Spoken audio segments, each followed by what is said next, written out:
好，在俄乌冲突爆发将满2周年之际，欧盟批准新一轮对俄制裁计划，近200个实体及个人被列入黑名单，其中包括3家中国内地企业和1家设在中国香港的公司。这是冲突爆发后欧盟对俄展开的13轮制裁方案中首次列入中国公司。这一没有国际法依据、未经安理会授权的单边制裁和长臂管辖，将给中欧关系带来怎样的影响？来看报道。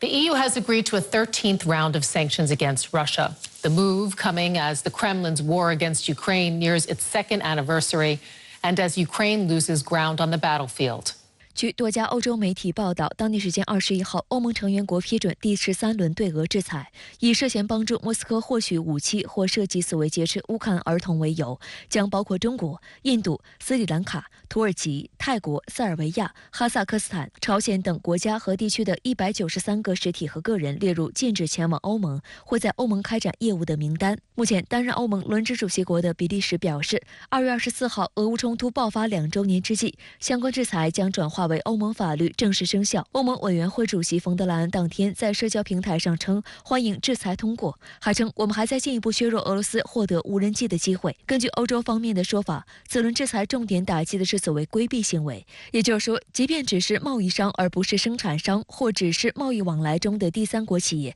也会被欧盟打上制裁的标签。而此轮制裁重点聚焦的是被指控向俄罗斯提供敏感军事技术的公司，包括提供电子产品和微芯片，特别是无人机所需的零部件等。中国企业首次被列入制裁清单，引发舆论哗然。欧洲媒体指出，被制裁公司及个人在欧盟的资产将被冻结，正常贸易往来也会受到限制。还有欧洲律师分析，一旦被列入制裁名单，国际保险公司或航运等业务就会变得非常复杂。面对欧盟威胁制裁中国企业的局面，中国政府此前已明确表态，强烈反对。去年5月，中国商务部在回应欧盟类似无端指控时就表示，中俄双方是在相互尊重、互利共赢的基础上开展正常经贸合作，坚决反对以中俄合作为由对华搞没有国际法依据、未经安理会授权的单边制裁和长臂管辖。商务部强调，中方主管部门已多次就乌克兰问题阐明中方立场，中国不拱火浇油，更不会趁机渔利。22号，中国驻英国使馆也对英国宣布类似制裁表示坚决反对，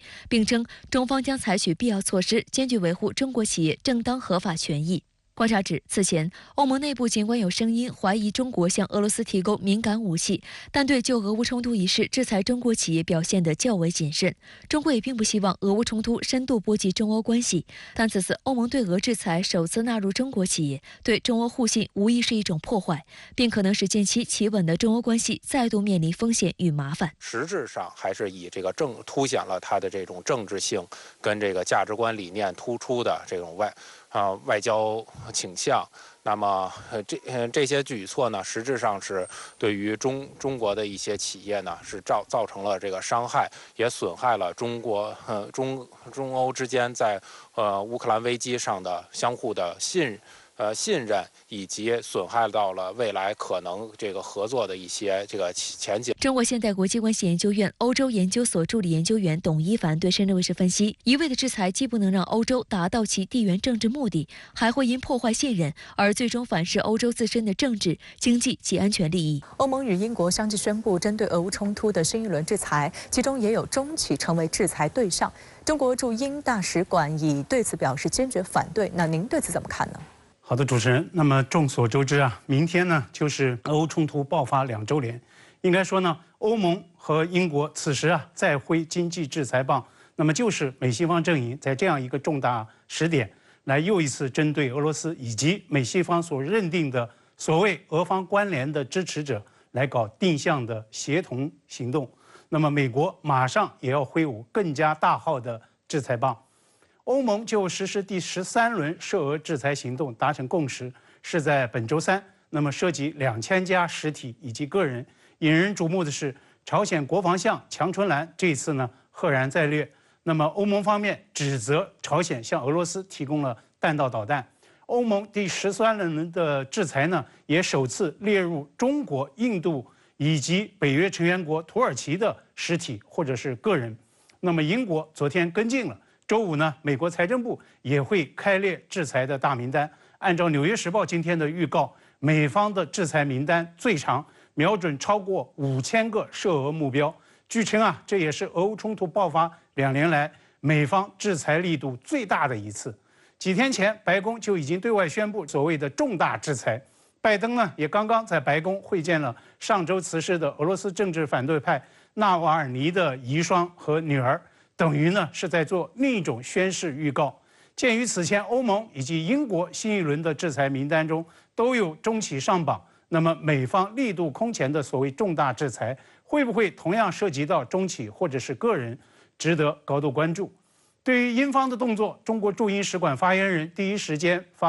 发声表态，那么这实际上代表了中方对所谓单方面制裁的一贯的立场，坚决反对，也将坚决应对。那么中方将会采取必要的措施来坚决维护中企的正当合法权益，也将会坚决回击任何损害中国利益的行动。那么就这第13轮的制裁，欧盟的说法是要强化对俄罗斯的经济与军事遏制，弥补令莫斯科规避制裁的所谓技术漏洞。所以啊，新一轮制裁它的特点呢是越来越多的瞄准第三国，甚至连理论上同属一个阵营的北约成员国土耳其，这次呢也没有放过。但是在我看来，美西方主导的新一轮制裁，它的实质其实啊就是少数人针对多数人，少数国家针对多数国家的所谓长臂管辖，不公不义，也有违国际准则，必然会遭到外部世界的强力反弹与反制。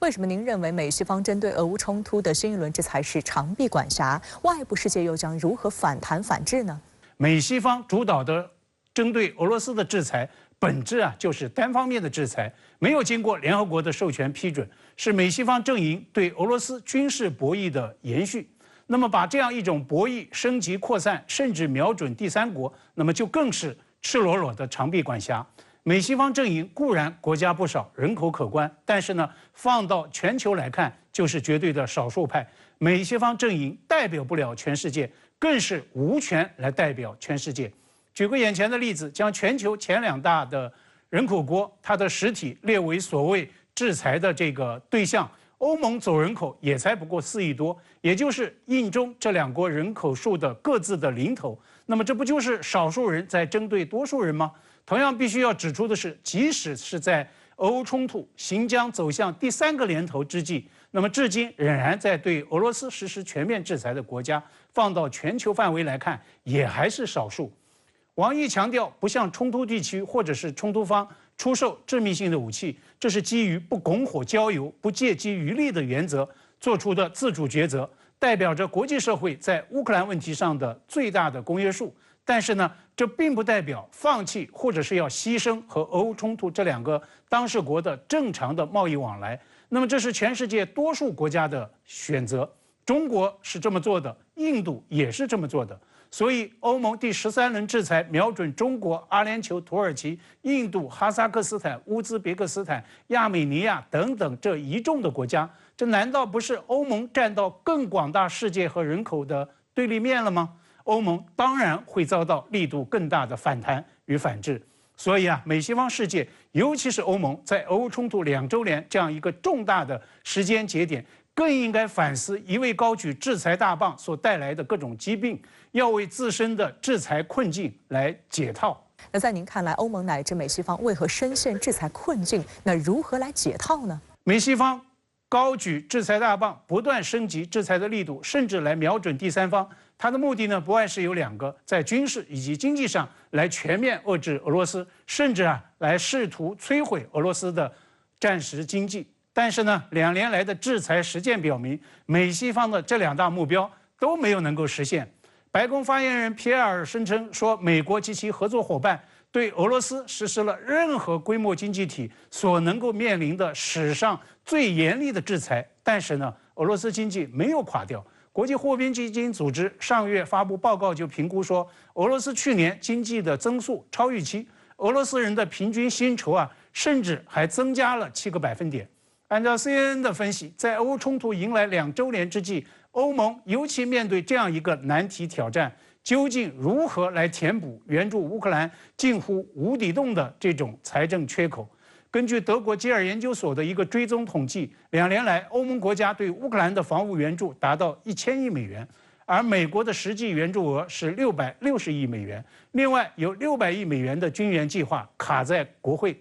而欧盟面对的一个更大挑战还在于，特朗普风险已经成为避无可避、必须直视的存在。美国前国务卿希拉里上周在默安会上公开警告，如果特朗普再度当选，他之前扬言退出北约一定会落地实施。那么欧盟对此有什么应急计划吗？默安会不是最担心所谓的多输困局吗？在我看来，不惜代价、不计后果的推进加码制裁，甚至一再升级扩大，它的终点一定是指向多输的危局。谈到中欧关系，王毅上周在默安会中国专场的主旨讲话中特别指出，欧洲是中国特色大国外交的重要的方向，也是实现中国式现代化的重要的伙伴。只要中欧加强合作，新冷战就打不起来，阵营对抗就搞不下去，老欧洲与新欧洲最担心的多输的困局就能够有效的避免。那么欧盟当下尤其需要对此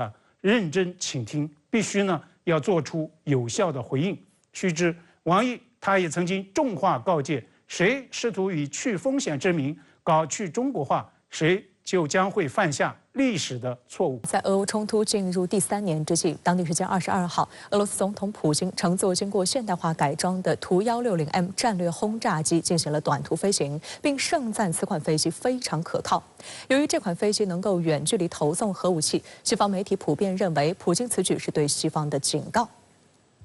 俄罗斯媒体称，此次飞行持续了约30分钟，轰炸机从喀山飞机制造厂的跑道起飞。克里姆林宫发言人佩斯科夫以保密为由，未透露飞行路线。在试乘结束后，普京对媒体表示，这次飞行给他留下了很好的印象。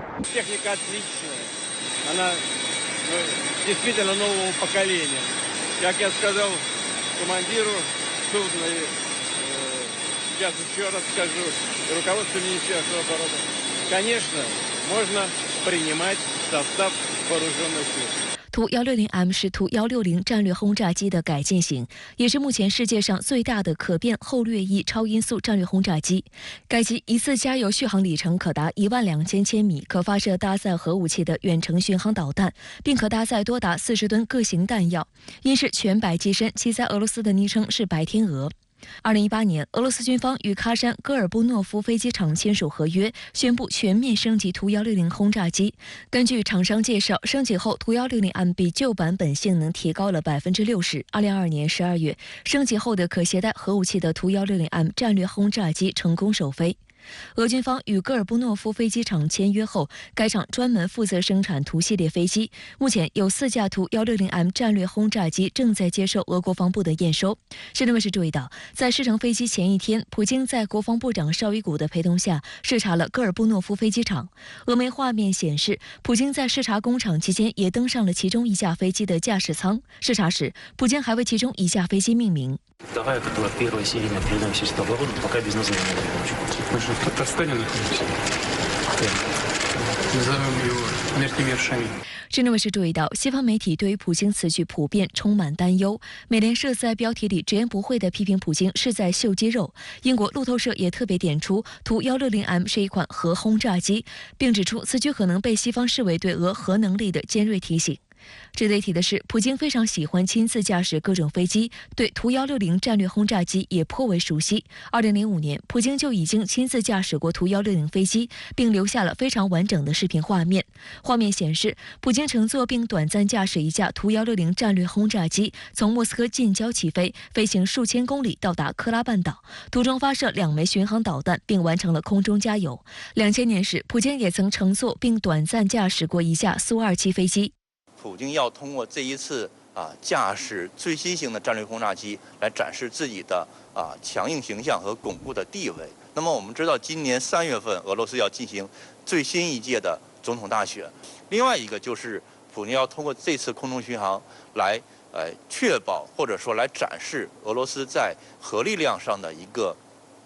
强大的一个形象。在俄乌冲突即将进入第3年之际，俄美关系进一步激化。据路透社当地时间22号报道，美国副财长沃利·阿德耶莫当天表示，美国将于23号对500多个目标实施制裁，以在俄罗斯入侵乌克兰2周年之际，继续打击俄罗斯其推动者及其战争机器。阿德耶莫还提到，将与其他国家合作制裁俄罗斯的军工复合体，以及帮助俄罗斯获取所需商品的第三国公司。值得注意的是，本轮惩罚措施出台之际，俄军刚夺取乌克兰重要要塞城市阿夫杰伊夫卡。不过，美国国内却普遍认为制裁效果并不乐观。美国前国家安全委员会官员彼得·哈雷尔表示，重启美国处于停滞状态的对乌军援，要比任何制裁都更重要。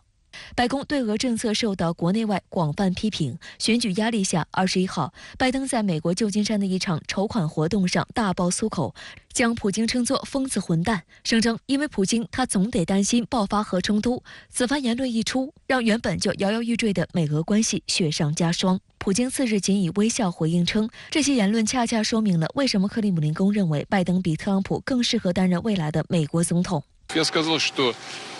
что мы будем работать с любым президентом. Но я полагаю, что для нас, для России, Байден более предпочтительный президент. И судя по тому, что он сейчас сказал, я абсолютно прав. 在普京回应前，俄罗斯克里姆林宫以及俄罗斯国家杜马谢尔梅特都言辞强硬地做出回应，指责拜登是老年痴呆症犯了，或者是想让自己看起来像个好莱坞牛仔，但没成功。俄罗斯驻美国大使馆也向美国国务院发出强烈抗议。事实上，这不是拜登第一次在公开场合侮辱普京，他经常将俄领导人描述为杀手、独裁者、屠夫或者战犯，并表示其无法继续掌权。普京则对此发表评论说，祝愿拜登身体健康。俄罗斯外长拉夫罗夫与美国国务卿布林肯也在互放狠话。两名外长虽然都出席了正在巴西举行的20国集团外长会，但并没有出现外界期待的美俄外长会谈的破冰画面，取而代之的是，拉夫罗夫隔空回应了布林肯在1周前的德国慕安会上备受争议的餐桌菜单论。当时布林肯声称，在国际体系中，你不在餐桌上，就会出现在菜单上。То есть вот вам, пожалуйста, подход руководителя внешней политики США к тем, кто с ними не согласны. Я вот только пожелал бы, чтобы с такими аппетитами наши американские коллеги за своим демократическим столом не подавились.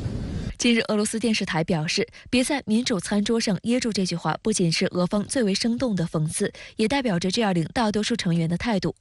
拉夫罗夫还在记者会上就美俄关系表示，俄罗斯不可能与美国恢复信任关系，并指出西方的傲慢立场和仇俄情绪造成了无法就乌克兰问题进行谈判的局面。美俄隔空骂战不断升级，也让外界对于俄乌冲突未来走向充满担忧。美媒注意到，就算西方持续不断的拱火，当前俄乌战场的局势却开始向俄方倾斜。一方面，外界注意到冲突爆发以来，美西方对俄寄出的制裁可能收效甚微。英国《经济学人》杂志警告，俄罗斯经济比预想的要更有弹性，制裁的漏洞也很大。反观乌克兰，乌克兰总理什梅加尔日前表示，乌克兰经济萎缩了30%，损失350万个工作岗位，约8400公里的公路遭到破坏。另一方面，乌克兰在战场上的表现也引发外界担忧，炮弹以及人力的严重短缺让乌克兰难以在战场上与俄罗斯打持久战。美国政治新闻网21号刊发长文表示，西方正在失去乌克兰。报道指出，从今年慕安会西方外交精英的表现可以看出，围绕俄乌问题，西方分歧难以弥合，一股焦虑情绪正在西方世界蔓延。时事评论员黄国志向真人卫视分析，无论战事如何发展，未来乌克兰将更加受制于西方，并且可能变为西方国家争取经济利益的重要战场。即便是战事平息之后，乌克兰从表面上来说还有自己的政府，还有自己的总统以及各个部门，但事实上从实际的国民经济的命脉来说的话，都已经或者说大部分都掌握在西方的手中。这样的一种情况，我们就很难将乌克兰再称之为一个具有独立自主的这种国家。俄罗斯总统普京日前在喀山飞机制造厂乘坐最新的图160M 战略轰炸机进行了30分钟的飞行，随后宣布4架图160M 交付俄军。那您对此怎么看呢？首先是表明俄罗斯对图160M 寄予厚望。我们捋一下时间线，普京是21日到喀山飞机制造厂视察了在那里的4架全新的图160M， 22日乘坐其中一架图160M 进行了30分钟的飞行。23日，也就是俄罗斯的祖国保卫者日，宣布4架图160M 加入俄军服役。作为俄罗斯总统，普京对一款武器进行了3天的视察、体验飞行和宣布入役。这就是俄罗斯官方呢在向外表明，图160M 是俄罗斯的大国重器，将会大大增强俄罗斯的战略威慑力。而从技术层面来讲呢，尽管图160M 的外形没啥变化，但从俄方公布的普京乘坐图160M 的视频可以看出，座舱航电系统全换了，实现了玻璃化。与此同时，图160M 的雷达系统、发动机、飞控系统、导航系统、武器系统、电子对抗系统等都进行了升级。再加上新材料的应用，使得图160M 在技术水平和性能上要明显高出现役的图160，核打击和常规打击能力更加强大。而且呢，这回卡山飞机制造厂一次性就向俄空天军交付了4架图160M，这个生产速度也是前所未有的。在俄乌冲突依然持续的背景之下，俄方高调曝光图160M 的最新动态，就是向外界传递明确的信号：谁要是招惹俄罗斯，那么俄罗斯完全有能力让谁好看。其次呢，是普京给自己拉票，俄罗斯马上就要进行新的总统大选了。尽管普京胜选没什么疑问，但普京呢也希望自己能以无可撼动的优势赢得大选，这样对自己未来执政呢会有很大好处。普京乘坐图160M 飞行30分钟，既是几十年来一直对外塑造的硬汉形象的延续表现，也是在趁机向俄罗斯选民表明自己的身体很棒啊！这无疑会在很大程度上增加俄罗斯选民给普京投票的信心嘛。俄乌冲突爆发到现在已经整整2年了。根据目前的战场形势，您认为俄乌冲突接下来会怎么发展呢？自去年冬季，俄军开始在整条战线对乌军展开攻击，已经表明战场主动权转到了俄罗斯手中。而随着近日俄军先后拿下阿夫杰夫卡、波别达、克林基、谢维尔内，攻入拉斯托克凯恩、伊万尼夫斯克、新米哈伊利夫卡等定居点，在扎波罗热的罗伯基涅、维尔波韦不断向前推进的情况来看，俄军进一步巩固了自己的战场主动权。相比之下，乌军在战略层面的劣势越发明显，多个要点在短短数日就被俄军拿下，表明乌军不仅在武器装备、弹药和人员方面严重缺乏，而且乌军的士气也大幅下降了。这种俄军进攻、乌军防御的情况，如果未来持续数月依然不变，那么整个战场形势可能会出现一个不可逆的拐点，即乌克兰再也无法夺回战略主动权。稍早前，乌克兰方面称，今年将是乌克兰极为艰难的一年，这话倒是一点没错。消耗战打到现在这种程度，完全的是拼家底了。西方尽管继续给乌克兰援助，但积极性明显不如前2年了。而乌克兰自己的家底呢，已经拼得差不多了。在这样的情况下，乌克兰想继续和俄罗斯进行消耗战，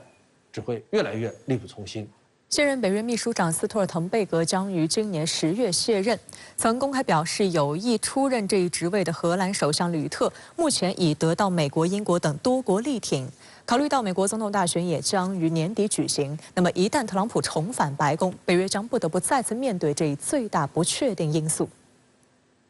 当地时间22号，美、英、法、德等北约重要成员国明确表示支持荷兰首相吕特出任下一任北约秘书长。早在去年北约领导人峰会期间，吕特就曾表达过自己的兴趣。据北约官员向欧洲媒体透露，31个北约成员国中已有20多个国家表态支持吕特接任秘书长一职。北约定于今年7月在美国华盛顿举行成立75周年峰会，外界预计北约会于峰会前批准吕特提名。And as you will know, he's in the running to become NATO Secretary General, and I personally wish him the best of luck. 北约是以美国为首的西方国家军事战略同盟，按照惯例，北约最高军事长官、欧洲盟军司令一直由美国人担任，秘书长一职则由欧洲人担任。现任北约秘书长斯托尔滕贝格于2014年10月上任，多次连任后，原本是在去年7月届满，但鉴于俄乌冲突形势，各方一致同意让他继续干到今年10月。事实上，北约秘书长一职并没有成文的遴选规则，候选人的权衡都都是在非公开的外交磋商中进行，但提名必须获得全体31个成员国的一致同意才能通过，或者说至少不反对。现年57岁的吕特是荷兰历史上执政时间最长的首相，从2010年上台后一直担任至今。去年7月，由于荷兰执政联盟发生内斗，吕特宣布辞去首相职务，待新一届荷兰政府就职后卸任党魁退出政坛。值得一提的是，被称为荷兰特朗普的威尔德斯在后续的选举中异军突起，但由于他的极右立场，阻隔谈判持续3个多月依然未果，所以吕特至今依然是荷兰的看守政府首相。有分析指出，如果吕特成功当选北约秘书长，其首要任务就是如何维持北约成员国对乌克兰的高昂防御费用，同时防止俄乌冲突升级，进而导致直接卷入与俄罗斯的战争。因为俄乌冲突现在旷日持久，已经今年是第3个年头了，而且面临着处于这个持续僵局的状态，所以如何处理这个俄乌冲突尤其是如何解决这个俄乌冲突这个后果哈。但是呢，其实也看出来北约的这个重要性它的这个意义呢，在于很重要层面是维护这个欧洲的安全所以在这个方面来讲呢，如何处理跟俄罗斯的关系，其实至关重要的。除了俄乌冲突，北约现任秘书长面临的最大挑战恐怕来自于特朗普或重返白宫。北约要如何面对这一不确定因素？事实上，近段时间以来，特朗普卷土重来的可能性已惊扰整个欧洲。本月早些时候，特朗普表示，美国不会保护任何拖欠费用的国家，将鼓励俄罗斯攻击他认为未履行财政义务的北约盟国。这番言论遭到欧洲盟友的强烈批评。在刚刚结束的德国慕尼黑安全会议期间，被问及如何应对美国总统大选时，吕特表示，北约当前应该把更多注意力放在俄乌冲突上。We should, because you also mentioned the US, stop moaning and whining and nagging about Trump. And we have to work with whoever is on the dance floor. 作为军事同盟组织，北约的核心就是其第5条集体防御条款，也就是对一个成员国的攻击被视作对联盟所有成员国的攻击。一旦特朗普上任并推动北约改革，将会放弃执行作为北约核心的集体防御条款，这意味着北约将陷入分裂。间接的就是会造成欧美之间更广泛的一个相互信任和一个合作关系的一个加深。印度主办的米兰2024多国海军演习本周拉开帷幕。作为东道主，印度海军出动了超日王号和维克兰特号双航母战斗群，成为本次演习的最大看点之一。长期以来，印度一直有3航母的梦想。尽管去年年底印度通过了建造第2艘国产航母的议案，但离其真正实现3航母梦路还很远。米兰2024多国海军演习从2月19号到27号在印度港口维沙卡帕特南拉开帷幕。来自50多个国家的海军参与了这次印度史上最大规模的海军联合演习，其中仅印度海军就动用了近20艘舰艇以及50架各型飞机。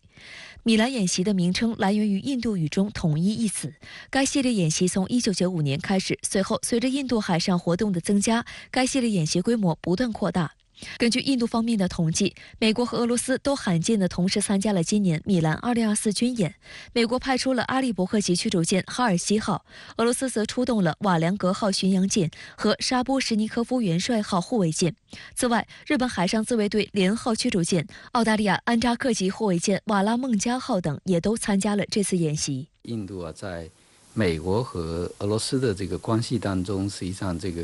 平衡的工作做得非常好啊。就等于是呢，美国也谅解了印度这些年对俄罗斯的支持啊。另一方面呢，也表明俄罗斯呢对于莫迪政府靠近美国呢，虽然有这个不同的看法啊，但是基本上还处于俄罗斯能够接受的范围。这次演习的重头戏还是东道主印度。报道提到，米兰2024是印度国产航母维克兰特号首次亮相国际演习。这艘排水量4.5万吨的印度航母于2022年投入使用，预计将搭载法国达索航空公司的阵风 M 战斗机。但就印度官方发布的演习照片看，该航母搭载的舰载机与超日王号一样，仍都是俄制米格29K 舰载战斗机。多家印度媒体也将双航母战斗群视为这次演习的最大亮点。这次米兰2024的海军的军事演习呢，对于印度的来说呢，意义是很重大的啊。实际上呢，这个一方面体现出印度在这个印度洋以及孟加拉湾的这种主导的这个地位啊，另一方面呢，实际上也是印度显示自己海军实力发展啊，尤其是这个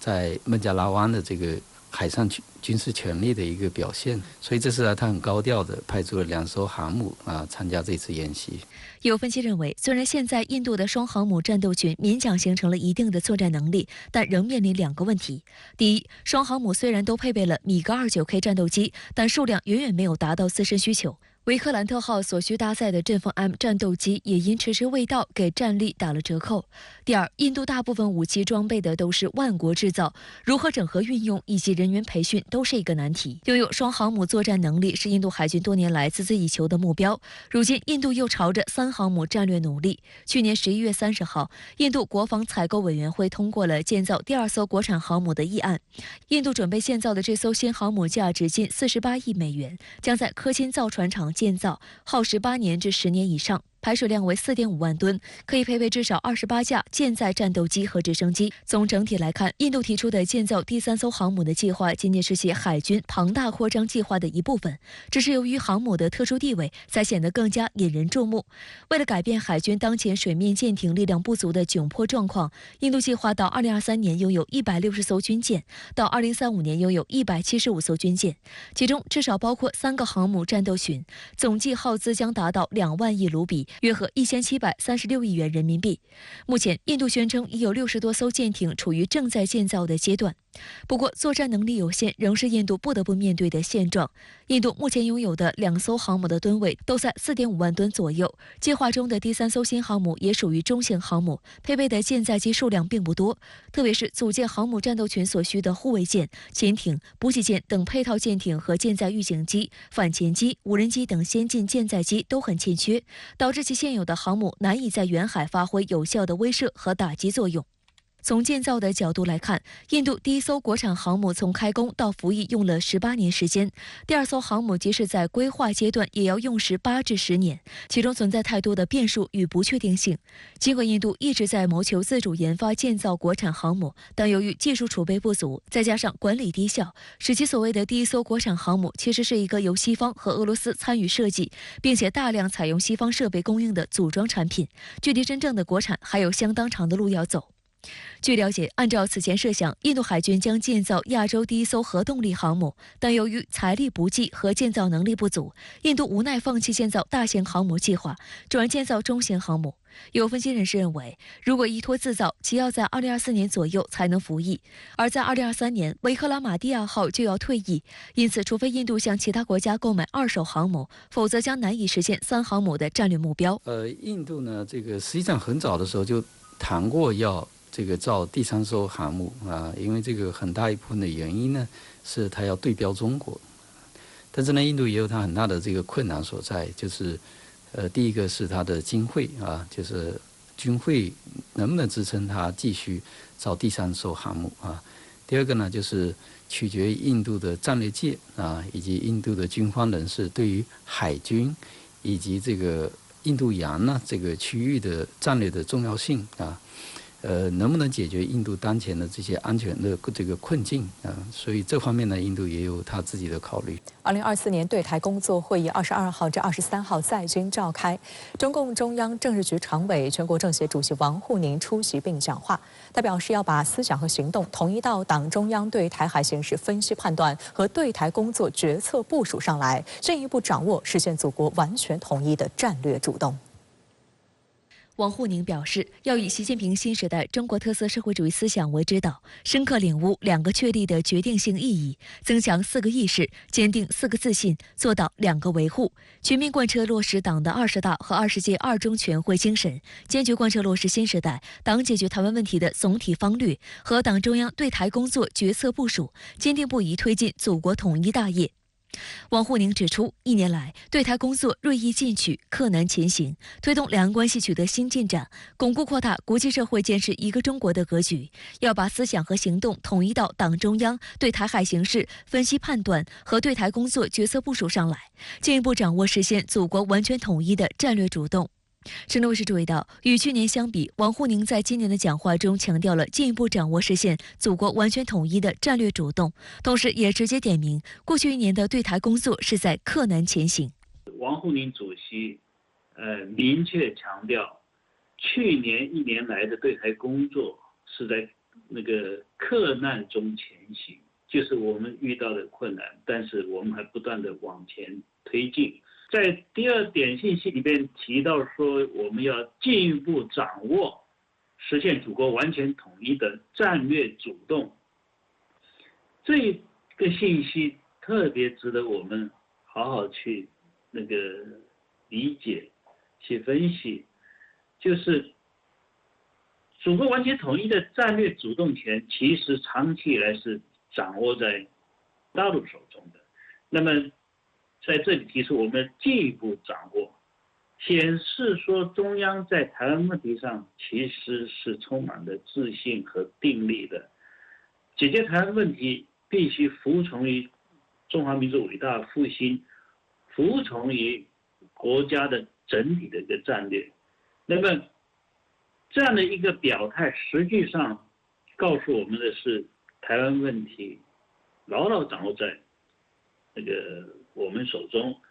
室内卫视注意到，王沪宁在讲话中强调了对两岸融合深入发展的期待。他表示，扩大两岸各领域交流合作，深化两岸融合发展，要推动两岸共同弘扬中华文化，促进两岸同胞心灵契合。王沪宁表示，要坚决打击台独分裂，遏制外部势力干涉，坚决支持岛内爱国统一力量，广泛团结台湾同胞，维护台海和平稳定。同时要坚持和加强党对台工作的全面领导，巩固拓展主题教育成果，提升对台工作合力。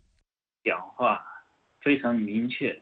要求我们从大局的角度去思考问题。尽管两岸现在有各种各样的一些困难跟问题，或者一些突发性的事件，但是我们还是要回到两岸各领域交流，交流还是要继续推动的，融合发展也要继续推动的，还是要讲要共同弘扬中华文化，要讲促进两岸同胞的心灵契合。但是这个具体工作，我们除了要那个和平的一手之外，我们也要做好非和平的方式去维护这个国家领土主权完整的各项的准备。厦门大学两岸关系和平发展协同创新中心主任刘国生告诉室内卫视记者，此次2024年对台工作会议按惯例在农历春节前后召开，特别是当前两岸局势面临较大不确定性，此次会议从全局性角度做出了对台工作部署。我们中央政府在那个处理台湾问题上是那个非常自信、很冷静、很有定力的去处理。在两岸关系出现新的一些那个局面、新的一些事件的情况之下，我们要稳扎稳打推进，站在整个全局的高度来推进祖国完全统一的进程。美国众议院中国问题特别委员会主席共和党籍众议员加拉赫率团窜台行程结束，这是该委员会首次组团窜台，引发外界关注。外交部回应，坚决反对美方同台湾当局进行任何形式的官方往来。美国国务院批准对台出售价值约7500万美元的战术数据链系统升级计划。中国国防部也第一时间回应，我们坚决反对美方向中国台湾地区出售武器，这一立场坚定明确。国防部新闻发言人张晓刚23号就美对台军售答记者问表示，一段时间以来，美方大肆操弄涉台问题，企图通过对台军售、军事援助等手段助长台独气焰。上述行径严重损害中国主权和安全利益，严重损害中美两国两军关系，粗暴干涉中国内政，推高台海紧张局势。张晓刚强调，台湾问题是中美关系第一条不可逾越的红线，美方武装台湾是十分危险的赌注行为。我们敦促美方恪守一个中国原则和中美3个联合公报，特别是817公报规定，停止售台武器和美台军事联系，停止以任何方式武装台湾，停止以台制华的挑衅行径，以实际行动维护两国两军关系大局和地区和平稳定。中方将采取坚决有力措施，捍卫国家主权和领土完整。此前，美国国防部21号宣布，美国国务院已批准向台湾出售先进战术数据链升级计划，此笔军售价值7500万美元。美国国防安全合作局在一份声明中指出，这项军购包括跨区域解决方案、全球定位系统接收器、通讯设备、需求分析、工程、技术服务与后勤和计划支援等打包内容。声明还指出，为了执行拟议中的军售，估计将需要200名美国政府人员和200名承包商代表前往台湾提供所谓技术支持。据报道，这项军售案已提交美国国会，如果国会在30天内没有提出反对意见，这项军售案就算走完全部的行政和立法程序，可以开始执行。美国国防安全合作局还炒作称，这项对台军售将提升台湾的通讯和网络安全，为战术信息的安全流动提供基础设施。不过，声明同时指出，这些装备和服务的销售不会改变地区的基本军事平衡。根据台防务部门的说法，该项军售将包括 Link-16系统提升先期规划。事实上，在公布这笔7500万美元的军售项目之前，美国五角大楼去年12月16号就已公布总额高达3亿美元的军售，用以补足台湾现行作战系统的不足。而早在去年5月，台军方人员证实，美方将协助台湾取得北约 Link-22数据链系统技术，并替代台军现有的作战系统升级，而这正是本次军售的主要内容。据悉，经由这套美方提供的数据链系统，可让军舰与军舰、军舰与战机间的战术数据进行实时传输。美军部队可通过这套系统进行跨地区互通，状况需要时，甚至可由美方进行备位指挥管制。台湾时事评论员赖月谦就指出，台当局这是将台湾的防务安全拱手让出，交到美国人手上。我们都知道，对于台湾来讲就是冤大头嘛。你还是本身美国人说你要买，你就必须要买，那7500万美元你就送过去嘛。结果他的工程师就来了以后，你台湾就没有秘密了。因为是他来帮你安装，他来帮你做。对，所以你所有的机密资料，他其实完全掌握住。所以台湾的自己的防务其实安全就不掌握在自己手中了，其实是掌握在美国人手中。这个所谓的美台联合作战的这样一个假定，那么实际上是非常遥远的。那么在此之前，美国借着这样一种所谓的他要去军事介入台海的这样一个姿态，一方面是释放一个威慑的信号，因为另外一方面，我们看到他更多的在当下是释放的更多的是对于台湾方面的一种政治和军事的一个压力，也就是要求台湾方面在军事的武装方面，在这个战术和这种战备的整合的方面，各方面都更为符合美国在这一区域的一个战略的需求，一个军事的需要。表面上，台湾交给美国的钱不少，但美对台军售交付延宕问题依旧。针对美国积欠的对台军售，去年11月6号，美国智库卡托研究所在其报告中就揭示，美方积欠台湾的军备总数高达191.7亿美元，即使不包括其他武器的附随弹药，美方各项积欠弹药也高达28.35亿美元。此次加拉赫窜访台湾时，就被台媒追问美国为何迟迟未能交付已购买的武器。加拉赫对此竟表示，建议美国应将库存的旧型鱼叉反舰导弹进行升级，优先交付台湾。此番言论遭台媒讽刺带来过气产品。台湾地区前外事官员谢文吉还指出，美国国会议员只是说空话。美国国会没有办法解决，对，因为现在美国的是军火工业赶不及，因为俄乌战争还有像以巴战争哈。他的这个很多武器，他都以那边为优先，所以盖拉格讲这句话就是空话一句了。而随团窜访的民主党成员克里希那莫提则鼓噪称，台湾地区有潜力和美国合作生产155毫米榴弹炮。该型榴弹炮是美欧向乌克兰输出的主要炮弹，因大量消耗，美国生产线来不及供应，致使该型榴弹炮短缺。而台湾地区有相关机构也生产该型榴弹炮。按照该美国议员的说法，台湾将可打入此型弹药的美方供应链。台媒对此惊呼，美国政客要把台湾变成兵工厂。实际上，除了武装台湾以外，那么美国现在提出要去与台湾联合生产武器，那么它的一个实质的目的是要更多的把台湾的防务产能，包括它的军工的技术，更多的去纳入到美国的国防生产体系之中。那么也就是说，利用台湾的产业链，利用台湾的制造业去为美国的美规武器、美标武器来提供更多的产能，来去缓解美国现在供应乌克兰包括中东地区战场捉襟见肘的这样一个情况，而不是说优先要去向给台湾去提供武器。所以在这里面，它实际上是有一个打着羊头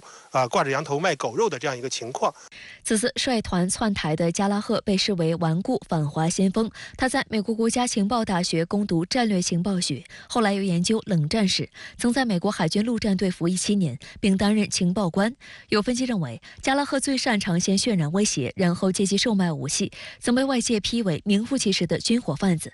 多家台媒就注意到，加拉赫本月早些时候宣布不会再参加今年11月的众议员选举。他表示，将在本届任期结束后离开国会，进入私营机构。未来的工作将重点放在国防政策上。台前民意代表蔡正元则指出，加拉赫此次来台就是毕业旅行，是为了方便以后在台湾捞更多钱。他来干嘛？毕业旅行嘛，他带团就来晃一晃嘛。你看看啊，全世界有哪一个国家的国会议员整天在海外跑来跑去的？就是美国啊。为什么？有东西拿。不过他以后做这些 lobbyist 啊，就是游说的话，台湾也会贡献很多金钱的啊。所以这个钱更多了。比方先讲，这个比众议员薪水高很多了啊。蔡英文需要这种人来帮他做宣传。等到真的发生战争啊，连一只老鼠都跑光了。台湾联合新闻网报道指出，此次美方操作相对低调，美在台协会直到行程开始才宣布，但绝口不提行程安排。美国议员名单也未提前曝光。对此，中国社科院台湾研究所副研究员刘匡宇认为，目前正是两岸关系紧张之际，美方有多重考虑。首先是从他窜访台湾的此次的这样一个时间来看，那么